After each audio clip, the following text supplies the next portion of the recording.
nagsimulang lahat. Nasa kanilang pinaka-exciting na araw. Kaya sila naririto para ipaalaala sa atin na hindi lamang ito kwento ng pag-ibig ni Mark at ni Rachel, kundi kwento din ito ng Diyos sa kanilang dalawa. Tadhana nang bumulong sa akin. Alam mo, napaka-brilantong anak ko nito eh. Huwag ka lang magbago kahit may asawa ka na. Nandito pa rin kami, nakasuporta kami sa inyong mama. Bago kita makilala, alam ko na alam mo ang idealistic ko sa buhay. Madalas gusto ko perfect ang lahat, achievements, plans, and even sa love stories na parang pang television series. Pero nung dumating ka, doon ko natutunan na hindi pala sa pagiging pulido sa mga bagay umiikot ang buhay. Upos yun, lalabanan ko lahat para sa'yo.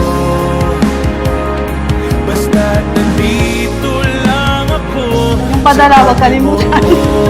Alam mo bang hindi ko makakalimutan yung unang Merry Christmas na bati natin. Simpleng mensahe lang noon. Pero hindi ko alam na doon pala magsisimula ang pinakamagandang regalo na matatanggap ko sa buhay ko. Rachel, sumasang-ayon ka ba na maging asawa si Mark na naririto ngayon alinsunod sa batas at mga alituntunin ng ating banal na simbahan? Opo, Father.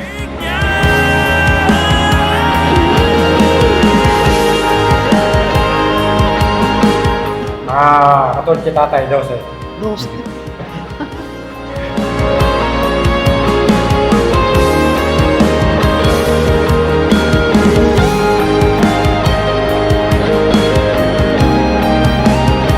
It becomes perfect kapag totoo kang masaya, kasama ng taong nakakaintindi sa'yo at handa kang pakinggan at tanggapin araw-araw. Ako, di magbabago yun.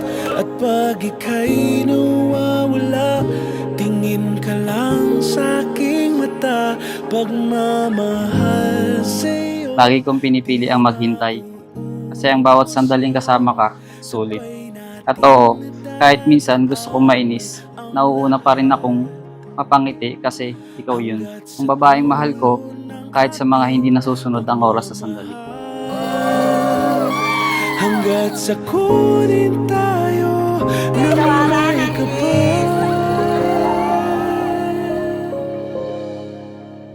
Mark, sumasang-ayon ka ba na maging asawa ni Rachel na iyong na naririto ngayon alinsunod sa batas at mga alituntunin ng ating banal na simbahan? Opo, Father. Thank you for your time. Kahit busy sa school.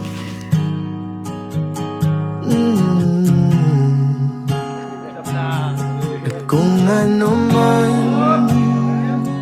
ang Alam ko, ramdam ko, at napatunayan kong ikaw ang taong gusto ni God na makasama ko habang buhay, kasama ng magiging pamilya natin at future babies. kailan pa man at kahit madalas na tayong di magkasunduan, ikaw pa rin ang uuwian.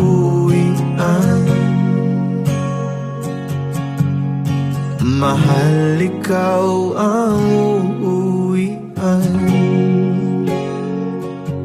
Baguhin man ng libo-libong buwan